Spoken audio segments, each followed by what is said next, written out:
এই মুহূর্তে তো পুরো জাতি তো একটা সংখ্যার মধ্যে আছে, শুধু একটা নিরাপত্তা না, আমাদের পুরো জাতিতে একটা একটা একটা সংখ্যার মধ্যে আমরা আছি প্রতিটা মুহূর্তেই।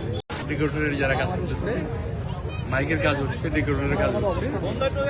আর তুমি যেটা বলছো সার্বিক কি বলছো, এটা নিরাপত্তার বিষয়টা তো আমরা নিশ্চিত করার চেষ্টা করতেছি।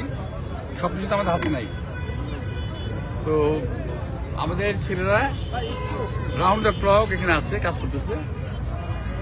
আর যাদের দায়িত্ব কাজ করার, স্টেজ বানানোর, মাইকের কাজ যেগুলো চলতেছে, তোমরা দেখতে পাচ্ছ। এটা আমার বিবরণ দেওয়ার কিছু নাই, তোমার জানার কিছু সেটা বলো। নিরাপত্তা নিয়ে কোনো শঙ্কা আছে কিনা আপনাদের বা আপনার দলের?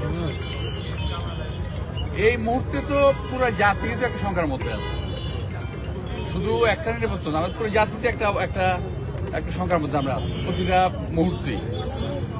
তো নিরাপত্তা যতটুকু এনশিওর করা দরকার আমরা চেষ্টা করতেছি, বাকিটা আল্লাহর হাতে। সরকারের পক্ষ থেকে কেমন সহযোগিতা করা হচ্ছে?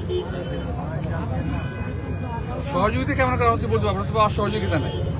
আবেদ ভাই, তারেক রহমানের আগমন বাংলাদেশের রাজনীতিতে কতটা ইম্প্যাক্ট ফেলবে বলে আপনি মনে করেন?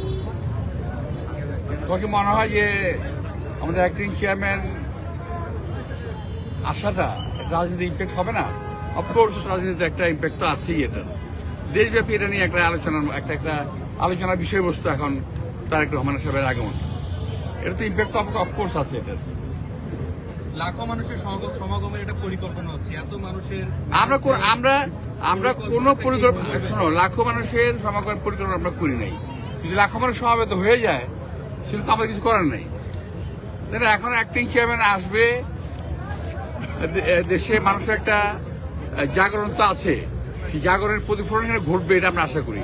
কিন্তু এটার জন্য যে আমাদের খুব একটা মানে ওই যে মানুষ আনার পরিকল্পনা, সেমন কোনো পরিকল্পনা আমাদের নাই।